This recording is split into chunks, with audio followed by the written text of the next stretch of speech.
Welcome to Calculus. We're on day 3 of 6.9. Today we still are going to do some use substitutions.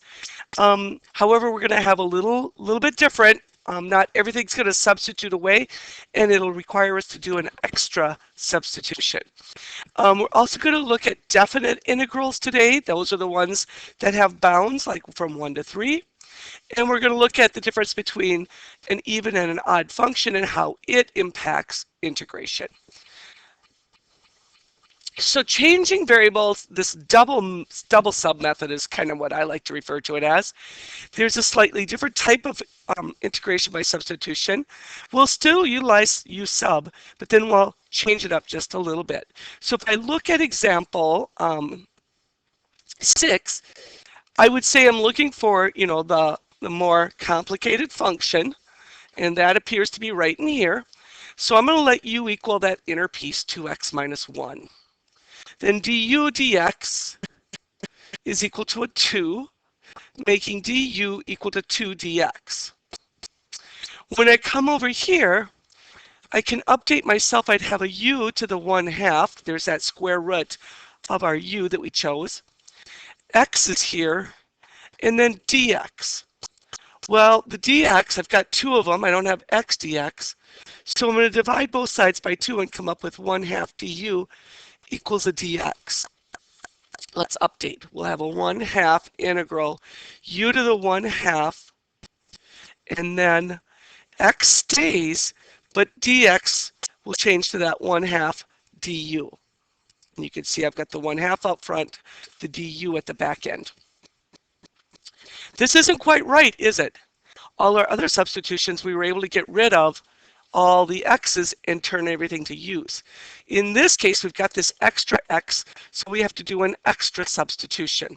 So coming down here, I'm going to take this function and solve it for x. So I'll add 1, and then I'll divide by 2, or I might just multiply by 1/2. That is what x is equal to. It's in terms of u, which will be good for our function here, our integration. So I'm going to have 1/2 integral u to the 1/2. Now, inserting for our x, we'd have a 1/2 u plus 1, and then the du part. Now we are completely into u's. We could clean this up, so let's do a little algebra cleanup.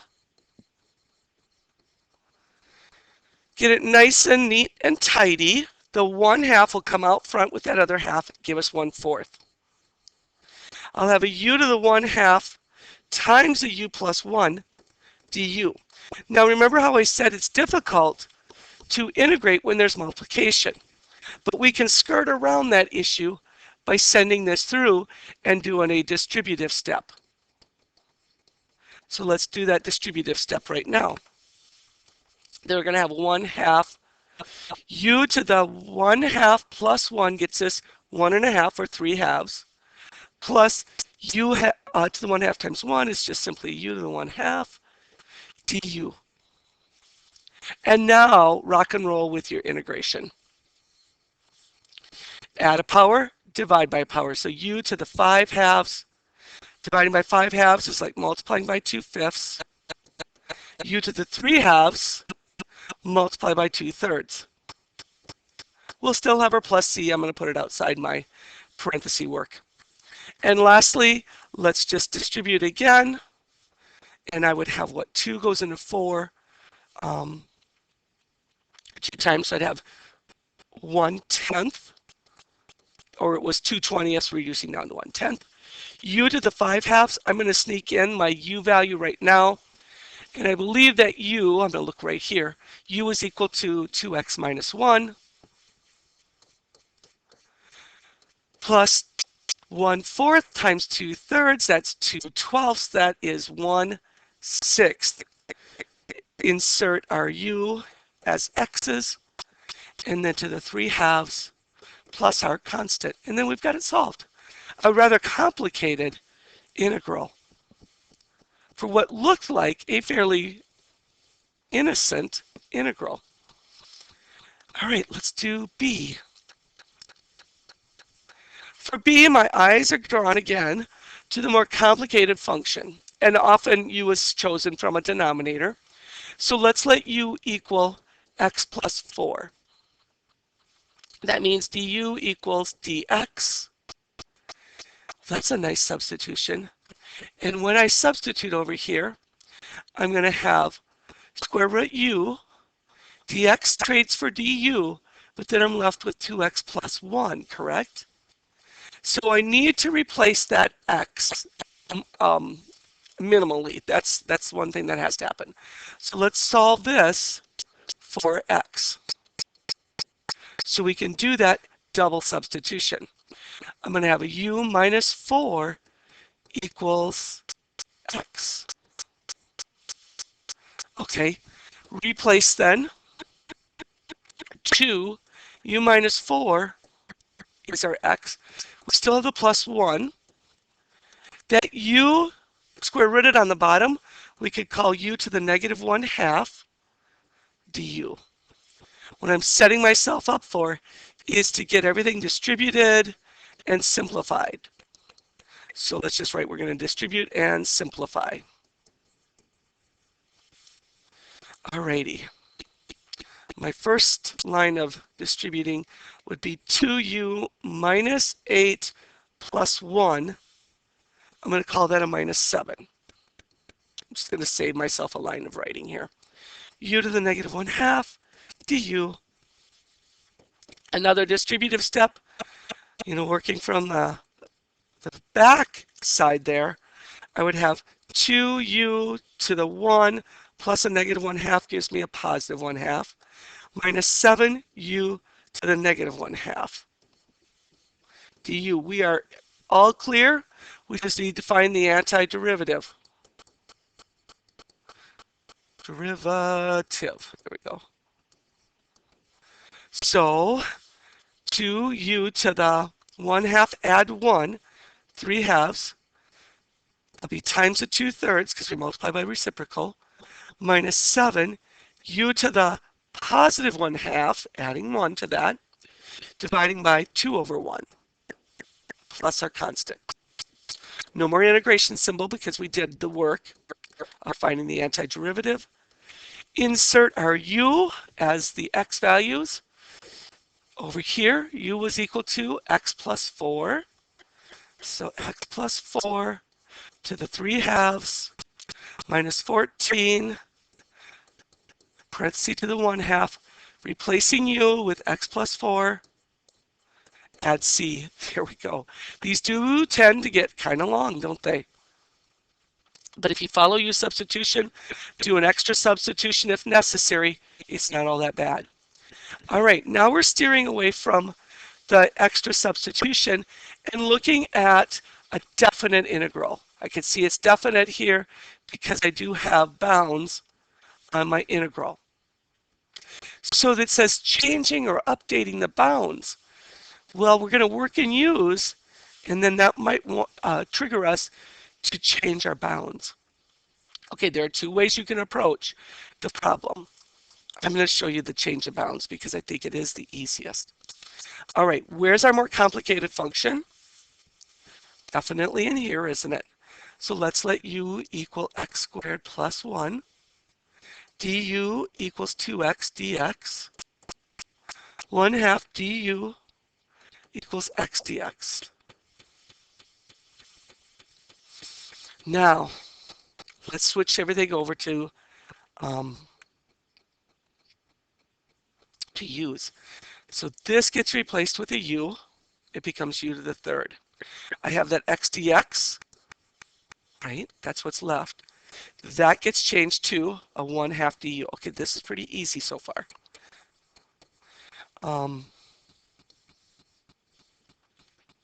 We have a u to the 3rd, and then x dx was a 1/2 du. Now, you'll notice I didn't put any bounds on there. If I did put the bounds on, why don't you go ahead and do this? It would have said x is 0 and x is 1. You remember how I told you we can't have those variables being intermixed?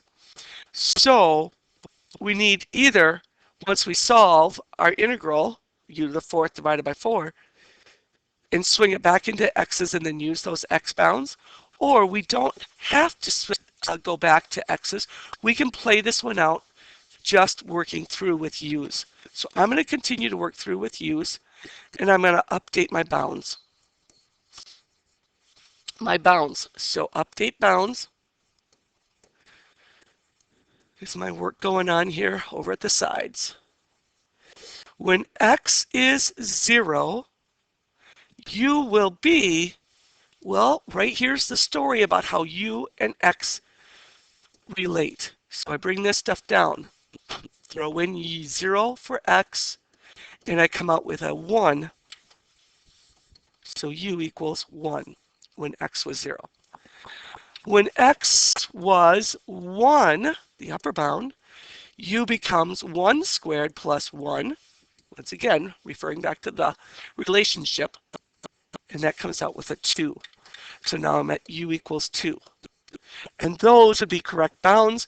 I can finish this problem just processing through with u's. So I get 1/2 u to the fourth over a 4, evaluated from 1 to 2. I'm going to move horizontally here now. That's going to be a 1/8 u to the fourth evaluated from 1 to 2. Notice all I did was pick up this 1/4 and then 1/2 and moved it out front, just to make life a little easier. All right, now we're into fundamental theorem of calculus. And by that I mean we're going to look at that f of b minus f of a evaluation that we did a few days back. So 2 goes in first. I'd have 2 to the fourth. Now we're working on the lower bound. U becomes 1, 1 to the fourth. Of course, we could have just written down 1. 1/4 times a 16th minus 1 gets me 15 over 8. That is our answer.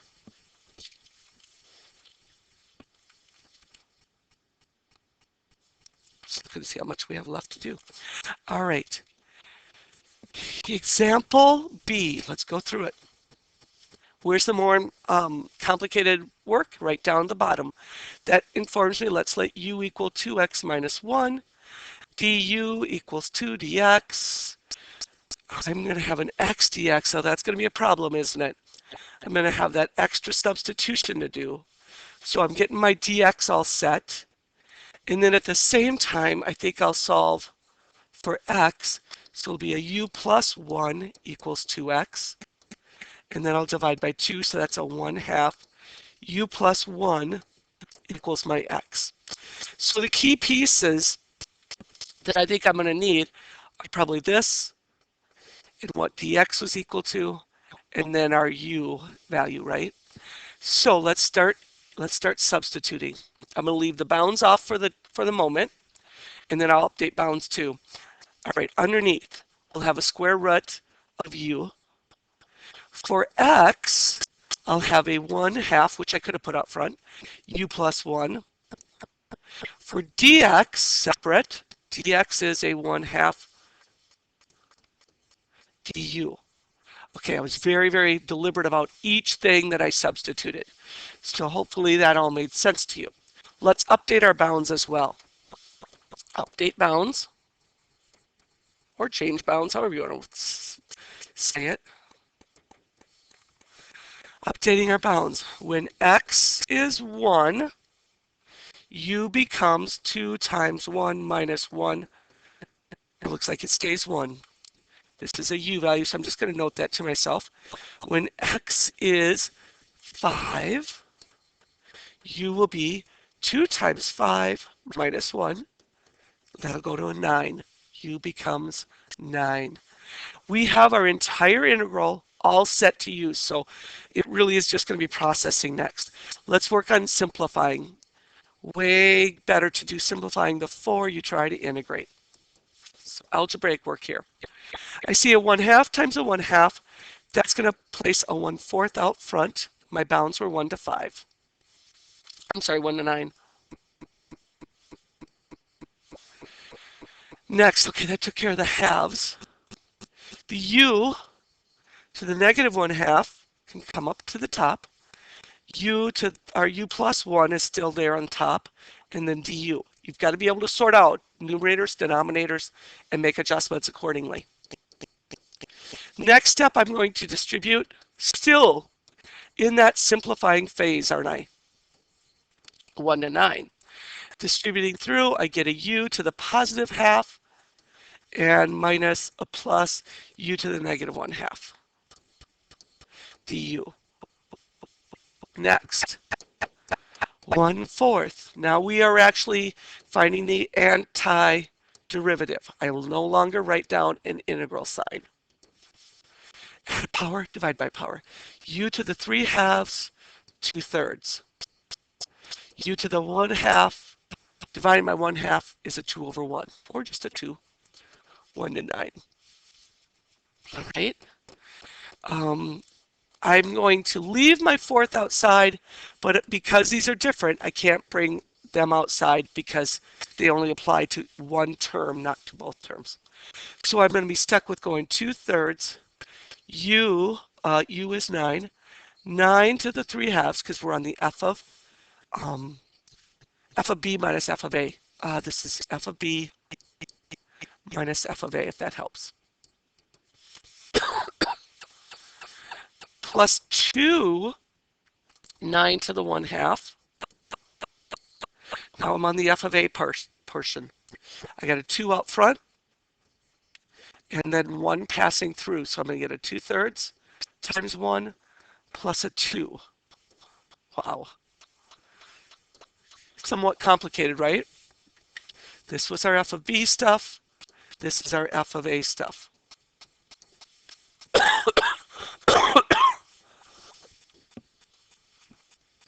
Okay, now it's just a bunch of simplifying.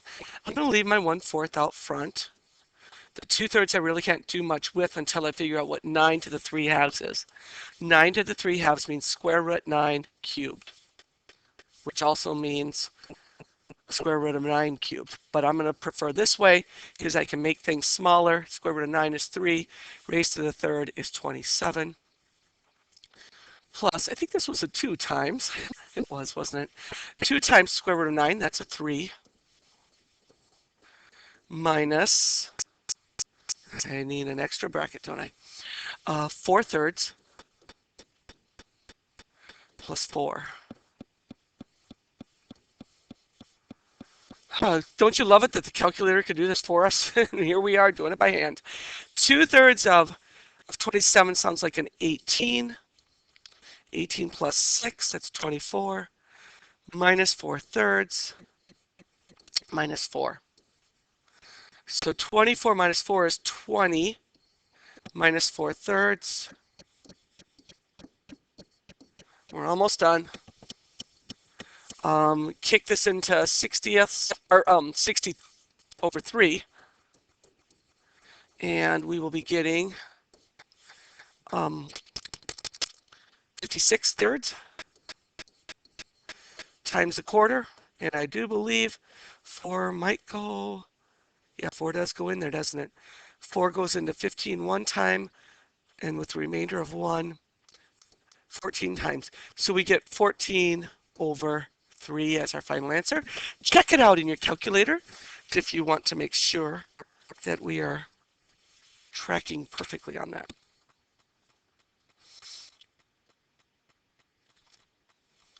All right. Moving on. Once again, we can choose to come back. Oh, so this is an example of what the AP tends to give you on a multiple choice to get at a U substitution, to see if you know how to do U substitution. So it actually even tells us, let U equal this. If the substitution U is made in the integral, then what would the integral come out looking like? One of those, right? So let's just walk through our typical U substitution. It said let U equal x over 2. Then du would equal a 1/2 dx. I've just got a dx. So that's a 2 du equals a dx. The other thing I noticed is I've got this solo x hanging down here. So let's take and solve this for x. 2u is equal to x. I think we'll have almost everything. Let's change our bounds. When x is 2, u becomes 2 divided by 2, or 1. For that, I'm looking back up here. When x is 4, u becomes 4 over 2, or 2. So right away, I know my bounds should be 1 to 2. 1 to 2. This is definitely not one of our answers. So we're down to a 3 out of 4 guess. Okay, let's just start intentionally replacing. The bound 2 goes to a 1. The bound 4 goes to a 2. The top goes 1 minus u squared. The bottom, that x, is, what is x equal to? X is equal to 2u. And dx is 2 du. I would say that they probably would simplify. Hey, get that? Do we have anything like that? Yes. Yes, we do. D looks like the winner, doesn't it? I'm liking it. So those aren't too hard. They will, run you through the paces, getting all your substitutions correct. Another example, let g be a continuous function. Use the u substitution, 2x minus 1. And the integral 2 to 3 dx is equivalent to which of the following? All right, so it said let u equal 2x minus 1. That means du dx is equal to 2, or du is equal to 2 dx. When I look back up here, I just have dx, so 1 half du equals dx. Probably want to hang on to that. This is going to be good too, isn't it? And then we'll probably need our bounds too. When x is 2, looking at the bottom, u is 4 minus 1, or 3. When x is 3, u is 6 minus 1, or 5. So it goes 3 to 5. 3 to 5, it's definitely not this, it's definitely not that. Okay, so it's the bounds 3 to 5, g of u, and dx is a 1 half du. Is it d again? Yeah, I think so. Ooh.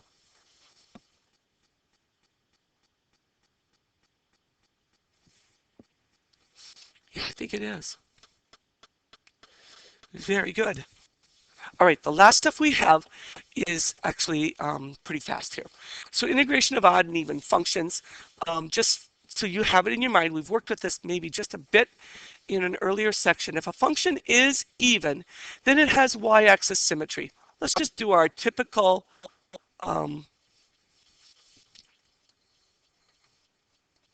parabola.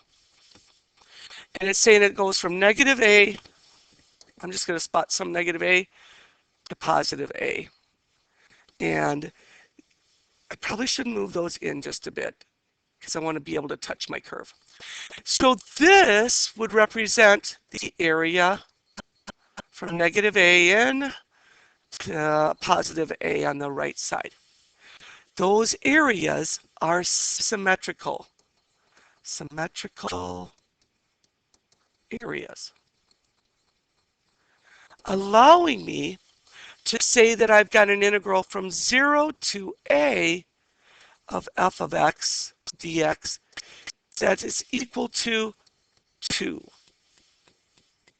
So 2 of these is equivalent to 1 of these. We just split it in half and said, you know what, I'm going to take this area and double it. So 0 to a. I also could say I'm going to take the area negative a to 0, double it, and likewise it would be from negative a to a f of x dx.